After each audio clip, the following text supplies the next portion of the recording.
15th August 1977, Ohio Wesleyan University was a routine day.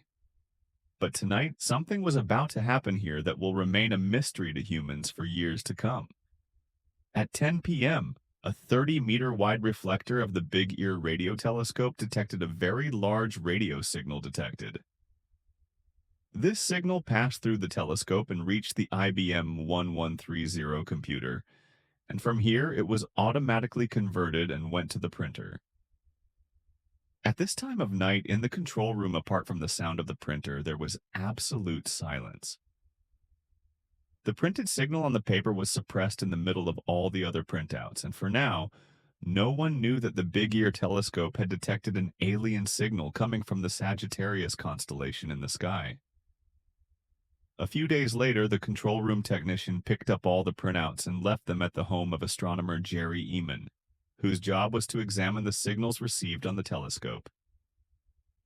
The signals were written in the numbers 1 and 2 on all the other pages, but at one place Ehman found some strange numbers and letters written on them. 6 QUJ5.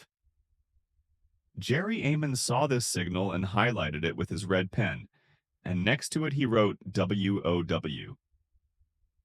Since then, it has been known as the WOW signal. But what was so special about it? Why has this mystery been made for astronomers for the last 47 years?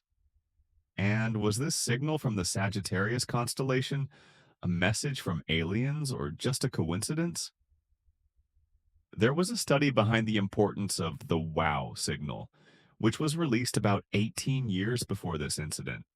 Physicist Philip Morrison and Giuseppe Cocconi of Cornell University released a paper in which it was hypothesized that if there is any extraterrestrial civilization in the universe, it will use a frequency of 1,420 megahertz to communicate with us, i.e. the people on Earth. The reason for this is that this frequency naturally comes from hydrogen, and everyone knows that hydrogen is the most common element in this universe.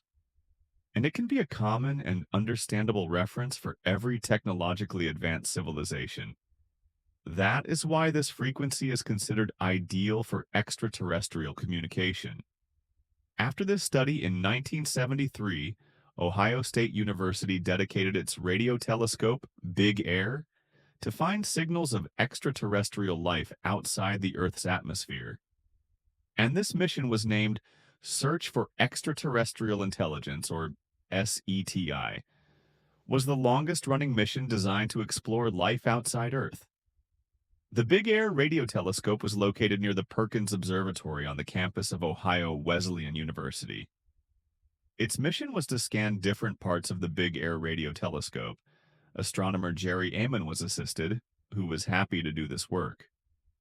On the night of August 15, 1977, the signal received by the telescope at 10:16 was so unique and powerful that Ehman and his fellow scientists were amazed.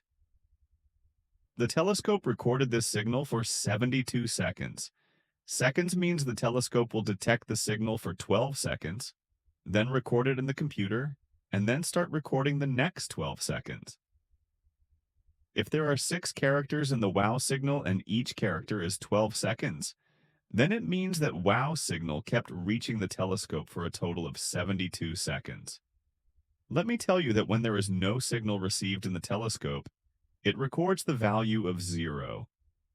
The smallest signal is 1, and as the numbers increase, the intensity of the signal increases. Normally in a Big Ear telescope, signals of 1 to 3 or 4 intensities were received, but the WOW signal started with 6. The signal is converted to alphabets 10, 11, 12, and C. The second part of the WOW signal is converted to E, which means 14. The intensity of the signal was 6 in the last 12 seconds, and it became 14 in the next 12 seconds were 14. The third is Q, which is 26. The biggest value of this signal was 30, which was converted by the computer into U, and in the last 2 parts, its value was J, meaning 20, and then 5. The most special thing about this WOW signal was that it was only heard on the 1420 megahertz. the same frequency that naturally comes out of the hydrogen element.